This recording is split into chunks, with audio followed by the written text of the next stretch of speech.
এই চেয়ার প্রতি মুহূর্তে আমাকে স্মরণ করে দেয়, no, you have to take the right decision, not the popular decision. প্রধানমন্ত্রী তারেক রহমানের পড়াশোনার বিষয়টি নিয়ে একটি স্ট্যাটাস দিয়েছেন কাতার ভিত্তিক সংবাদ মাধ্যম আল জাজিরার অনুসন্ধানী সাংবাদিক জুলকারনাইন সায়ের।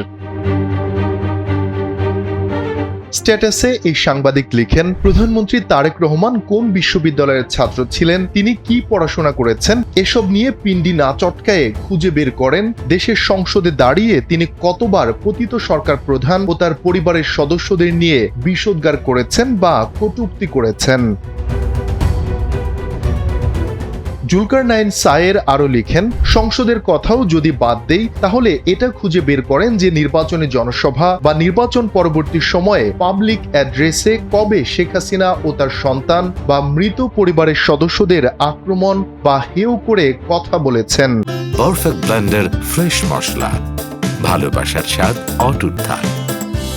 স্ট্যাটাসে তিনি লিখেন, ডজন খানেক আন্তর্জাতিক বিশ্ববিদ্যালয় থেকে সম্মানসূচক পিএইচডি ও ঢাকা বিশ্ববিদ্যালয় হতে স্নাতকের অধিকারী দিল্লিতে বসবাসরত ব্যক্তিটির কিন্তু দিন শুরু হতো এই তারেক রহমান বা তার মৃত পিতা মাতাকে অপমানসূচক কথাবার্তা বলে। শুধু কি তিনি একা, বিশ্বের বিভিন্ন নামকরা বিশ্ববিদ্যালয় হতে ডক্টরেট আর মাস্টার্স করা বহুমাত্রিক ডিগ্রির অধিকারীদের মুখ দিয়ে কি কি শব্দ নির্গত হয়েছে সেসব নিশ্চয়ই কেউ ভুলে যায়নি।